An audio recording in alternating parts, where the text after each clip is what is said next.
December 2nd, 2020. And today is a cool day because it is the 20-year celebration of Calvert County's first high school football state championship.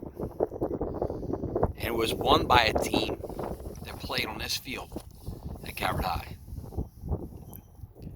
I was so blessed with the privilege to be an assistant coach on that team.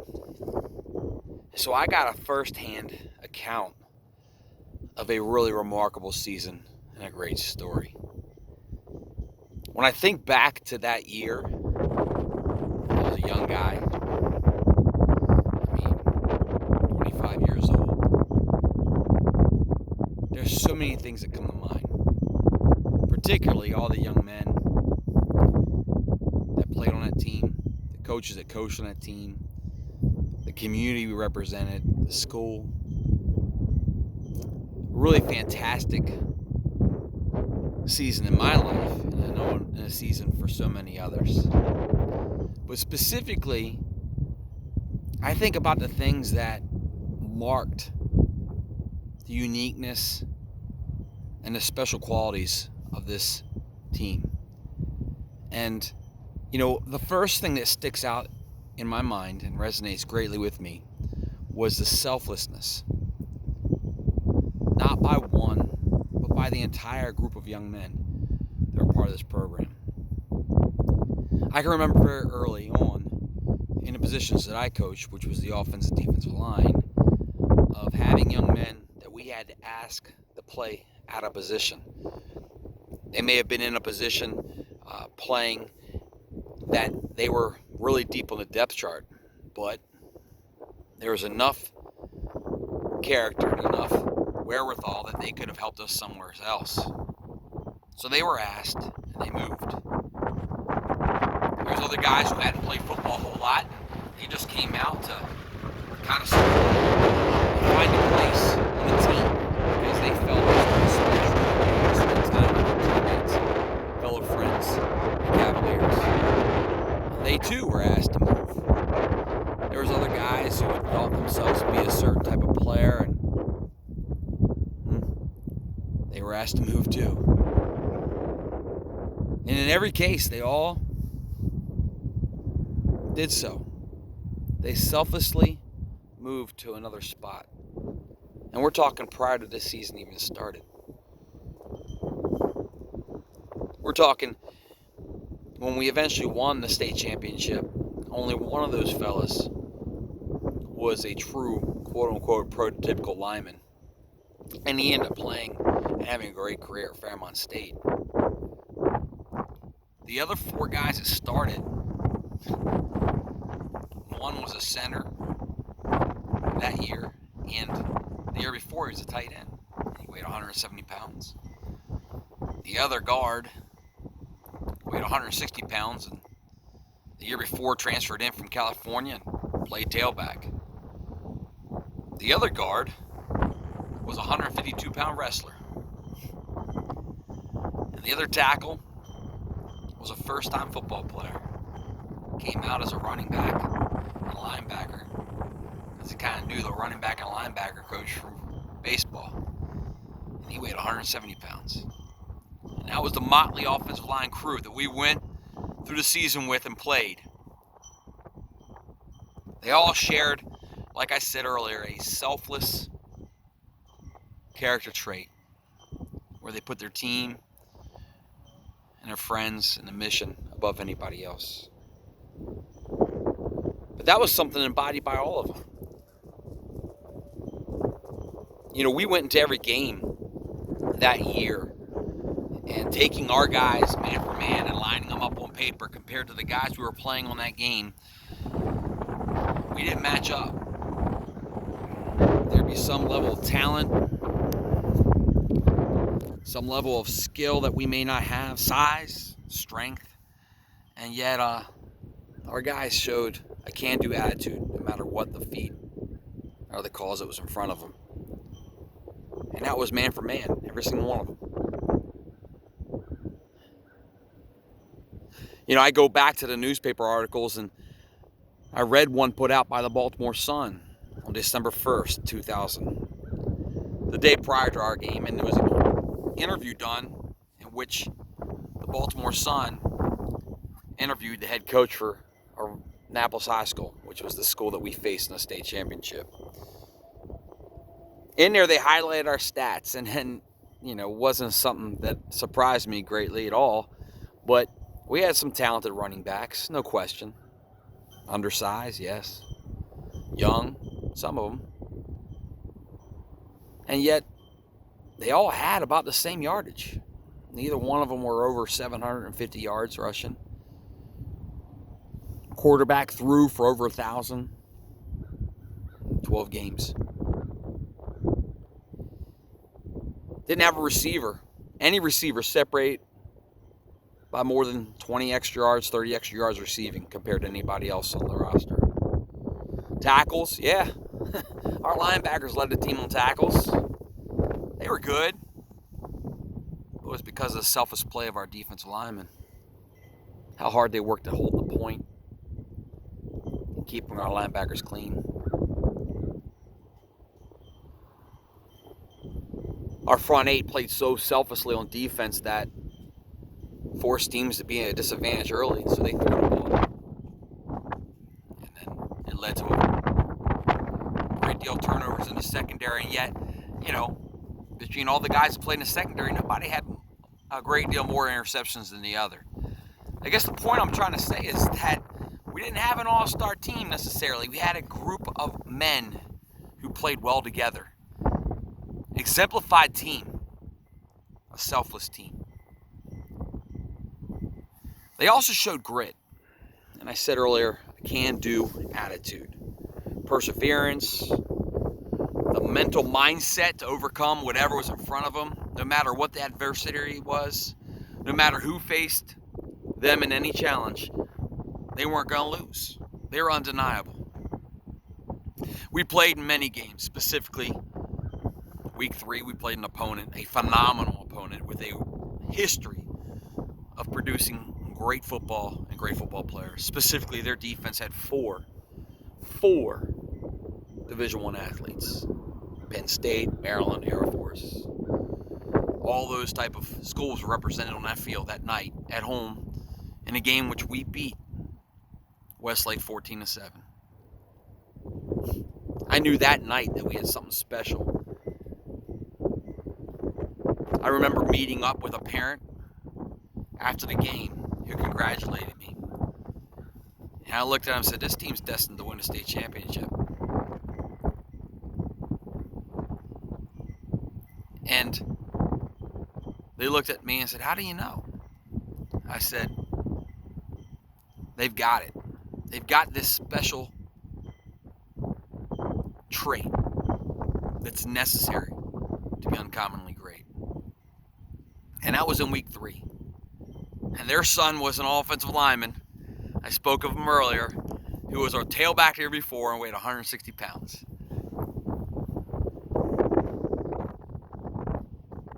They believed that they could do anything. Man for man, heart to heart. They didn't think there was anything that could stop them. And they were selfless. And then I think about the turning point in which if we weren't going to win it all that year, this kind of solidified the deal, I think. And it created a focus, a resolve that I ain't never seen in a group of young men before. After our only loss to a phenomenal football team, Tucson High School, in week 8, our head coach, my former coach, a man that I had learned so much from, a man that I still kind of call a father figure, a man that I played for, that I coached with, and I coached against, in a variety of different schools. Coach Jerry Franks suffered a heart attack and had multiple bypass surgery following the Week 8 loss.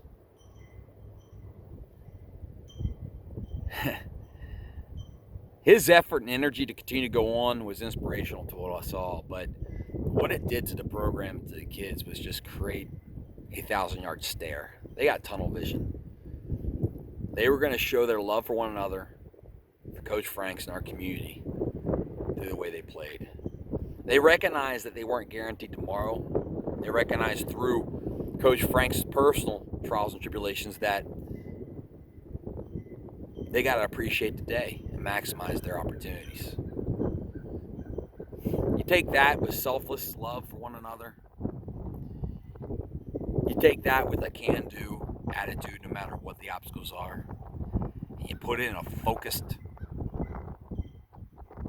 1,000-yard stare.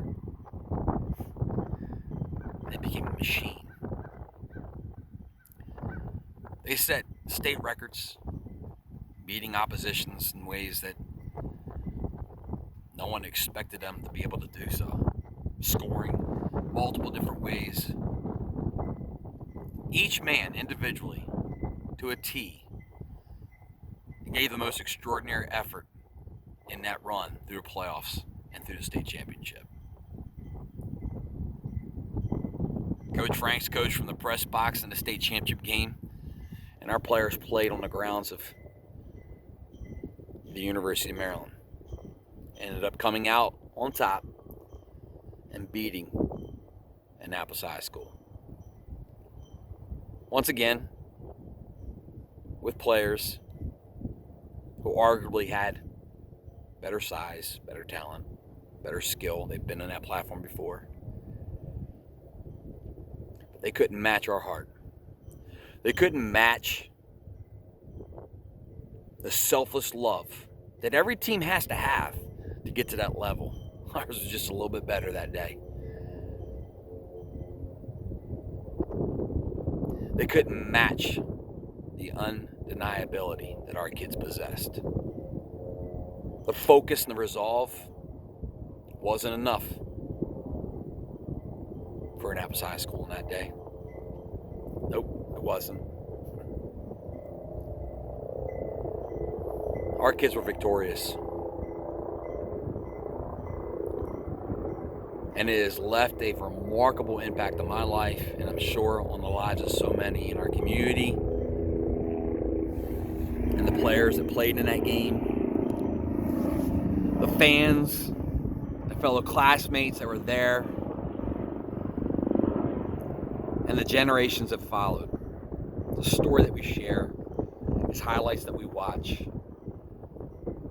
it's pictures that we look at, it's memorabilia that we pull out of the closet that reminds us of the greatness, the uncommon greatness of a wonderful bunch of young men and a community that surrounded them. But if that's all they accomplished, I know myself personally, I would have felt like a failure. I have the privilege, like so many other coaches, to be able to teach and mentor both in the classroom and on the field. Some would say it's a pretty high calling, if not one of the highest callings. To live a purposeful life in which you impact and help others achieve uncommon greatness. What makes this story remarkable, just like all the stories of all the young men and women who are touched through this program and the families that have been a part of this rich tradition at Calvert High School, is that we are helping set them up to not just be uncommonly great football players, but to be uncommonly great parents, husbands, employees, employers, and citizens of our community and beyond. That group in 2000, a very early time in my life of coaching, solidified the deal that when you harness great quality in people and you expect them to achieve uncommon greatness, and they become selfless. Man for man, throughout the entire program, the whole program can be labeled as selfless leaders. And they become undeniably possessed by that mentality and that belief that they'll overcome all. And they get that focus. They certainly can accomplish great things on this field, but they will always accomplish great things in life. And I'm grateful. I'm grateful for that experience, but I'm also grateful because those young men from that year and the folks from before and the folks that have followed after have continued to make us all proud at Calvert High School by being uncommonly great in all things that they do. So with that, I just wanted to send that message out. It is the year of COVID, and so on this field, on this date, we would try to be doing something that would celebrate and culminate the effort, the energy that was encapsulated in a special year in 2000, 20 years ago. And we haven't had that chance yet, but it will come. It will come. And so until that time comes, I want to share a brief message. Send a salute to all you guys who played that year, all the family and friends that encouraged them, encouraged us, folks who went down the way, Coach Franks and his staff, man, I love you. And Calvert High School. Calvert High School. Just want to say thank you for allowing me to continue to be a part of this great and rich tradition in a county that I've called home for a long, long time. So with that, just want to send this message. Wish you all a very wonderful holiday season. Special thanks to all. And a message of God bless. Stay safe. Stay healthy. Remember, feed that positive dog. Boom.